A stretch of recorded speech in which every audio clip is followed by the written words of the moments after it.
El tema de hoy es la diversidad lingüística. En el mundo existen más de 6.000 lenguas diferentes, aunque la gran mayoría son muy minoritarias o están en vías de desaparición.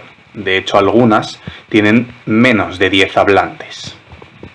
El español es la cuarta lengua más hablada del mundo en número total de hablantes y la segunda por número de hablantes nativos, es decir, personas que tenemos el español como lengua materna.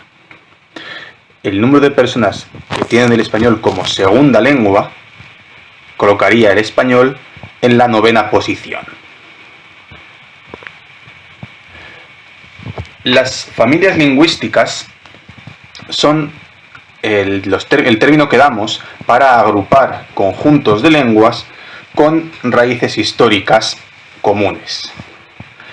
La mayoría de las lenguas están interrelacionadas a un nivel muy lejano y de hecho influyen entre sí. Las lenguas las agrupamos según su zona de uso y la familia a la que pertenezcan. Aquí podemos ver algunas de las familias. Hay muchas más, pero estas serían a lo mejor las que incluyen las lenguas más habladas. Por ejemplo, la afroasiática, que incluye el árabe y se localiza en África. Generalmente, también hay lenguas de la familia afroasiática fuera de África. Por ejemplo, como su propio nombre indica, en Asia. Amerindia. Se cree que esta es una de las familias lingüísticas con mayor número de lenguas distintas y agrupa las lenguas nativas de América, aunque no sean lenguas que hablen mucha gente. La indoeuropea incluye bastantes subgrupos dentro de ella misma, como por ejemplo el céltico, el itálico, dentro del cual se encuentra el español, o el baltoeslavo, dentro del cual entraría el ruso.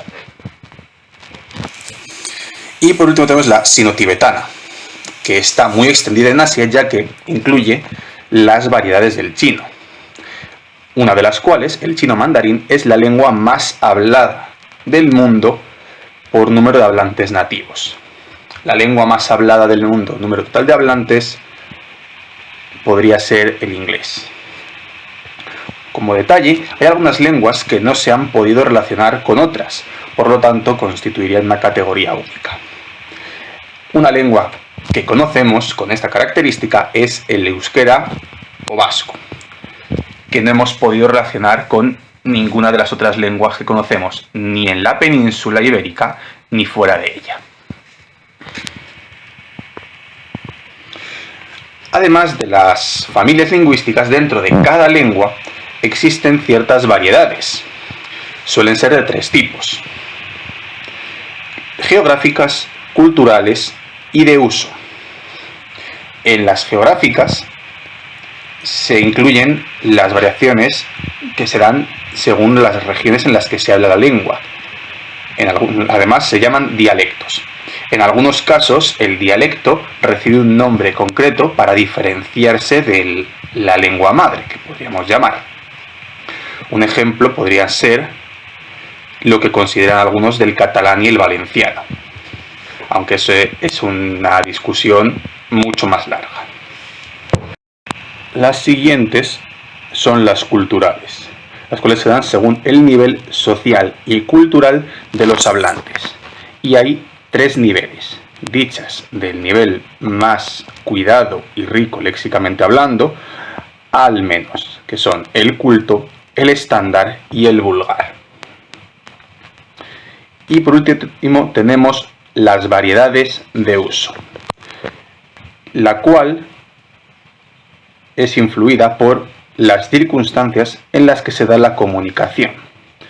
Es decir, que según las circunstancias puede requerirse un registro distinto.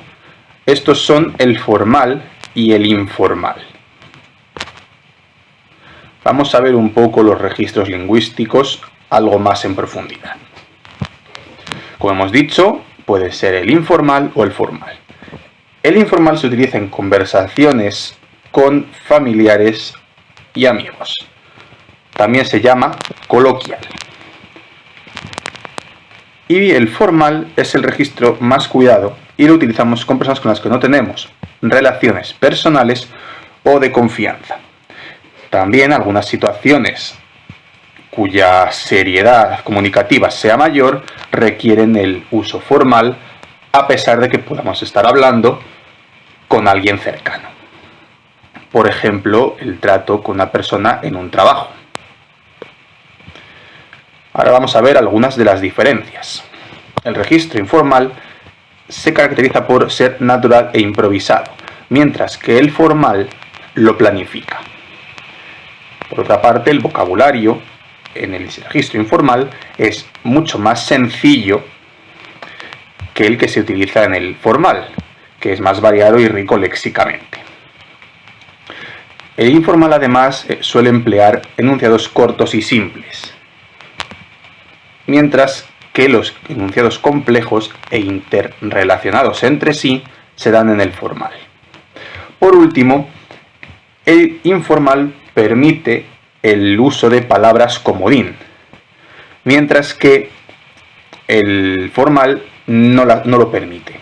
Es decir, en el registro formal no se utilizarían palabras como, por ejemplo, cosa, expresiones como pues eso o parecidas. Sin embargo, el formal emplea recursos como los sinónimos para aumentar la riqueza de la comunicación. Y por último vamos a ver lo que se considera la lengua estándar. La lengua estándar es el modelo que siguen los hablantes de una lengua y se establece una norma que está basada en ella. En España, la Real Academia Española, la RAE, es la que dicta la norma. Para ello, observa y analiza los distintos usos del español en todos los países que lo tienen como lengua principal. Es decir, en España y en todos aquellos países de Sudamérica y Centroamérica que la utilizan. La norma admite variaciones regionales, ya que peculiaridades del idioma que se pueden dar en un país concreto no se consideran fuera de la norma, ya que en ese país son normales. Y por último, aquellas expresiones que la norma no incluye se llaman vulgarismos. Los vulgarismos son usos incorrectos de palabras o expresiones.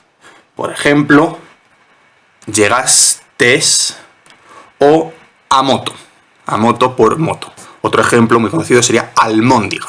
En algunos casos puedes encontrar algunas de estas palabras o expresiones en el diccionario, pero están marcadas como vulgarismos y por tanto, a pesar de encontrarlas en el diccionario, su uso es incorrecto.